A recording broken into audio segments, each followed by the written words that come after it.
Hello, good morning. രാവിലെ എന്നാണോ മഴയായിരിക്കും അല്ലേ? ഇവിടെ നല്ല വെളുപ്പിന് ഒരു 4:30 മുതൽ പെയ്യാൻ തുടങ്ങി. നല്ല മഴയായിരുന്നു വെളുപ്പിന്. നല്ല സൂപ്പർ മഴ, ഇടിയൊക്കെ ഉണ്ടായിരുന്നു.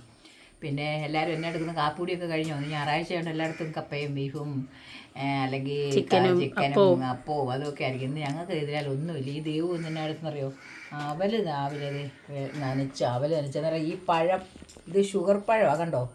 ഇതിവിടെ കുറച്ച് ഇരിപ്പുണ്ട്. എന്നാൽ അവിടെ പേരമ്മയുടെ വീട്ടിൽ ചെന്നപ്പോൾ ഇവിടുന്ന് ഒരു അമ്മായി ഒരു ചെറിയ കൊല തന്നു വിട്ടതാണ്. അത് പഴുത്തപ്പോൾ അവൾക്കത് എന്നെ തീറ്റിക്കണം.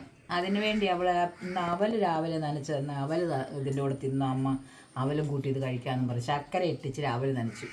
അതമ്മ ശകലം കഴിക്കാമല്ലോ. പിന്നെ വെള്ളിയാട്ടൊന്നും രാവിലെ ഉണ്ടാക്കാൻ ഞങ്ങൾക്ക് ഇന്ന് കല്യാണത്തിന് പോകണം. അച്ഛൻ്റെ സന്തോഷേട്ടൻ്റെ കൂട്ടുകാരൻ്റെ മോടെ കല്യാണം. പിന്നെ നമ്മുടെ അയൽവാസിയുമാണ്. നമ്മളുമായിട്ട് നല്ല എല്ലാം സ്നേഹവും എല്ലാം ഉള്ളൊരു ചെറുക്കന. അവരുടെ മോടെ കല്യാണമാണ്. പൊടിപ്പാറപ്പള്ളി വെച്ചാണ് കല്യാണം. 11 മണിക്കെങ്ങാണ്ട. ഞങ്ങളന്നേരം എല്ലാവരും കൂടെ രാവിലെ കല്യാണത്തിന് പോകാൻ വേണ്ടിയാണ്. ഇപ്പോൾ കറണ്ട് പോയി. KSEBക്കാരെ വിളിച്ച് കറണ്ടില്ലെന്ന് പറഞ്ഞപ്പോൾ അവരൊരുമാതിരി കമ്പിളിപ്പൊതപ്പ് സ്റ്റൈല്. കേൾക്കുന്നില്ല, കേൾക്കാമോ, കേട്ടോ, ഹലോ. അറിയോ, അവർക്കറിയാം എന്തോരം ആൾക്കാരായിരിക്കും അവരെ വിളിക്കുന്നത്. കേൾക്കുന്നില്ല, കമ്പിളിപ്പൊതപ്പ്. അതുകൊണ്ട് രാവിലെ നമുക്കിന്നത് ഇതാണ് അവൽ നനച്ചതും ഷുഗർ പഴം അതിൽ കണ്ടോ, ഒരു വലിപ്പം കണ്ടോ. രാവിലെ ഇന്ന് ഇതാ അവള് കഴിക്കാണ്ടാക്കുക. അതുകൊണ്ട് എല്ലാവരും രാവിലെ ഒടിവായോ കാപ്പി കുടിക്കാം.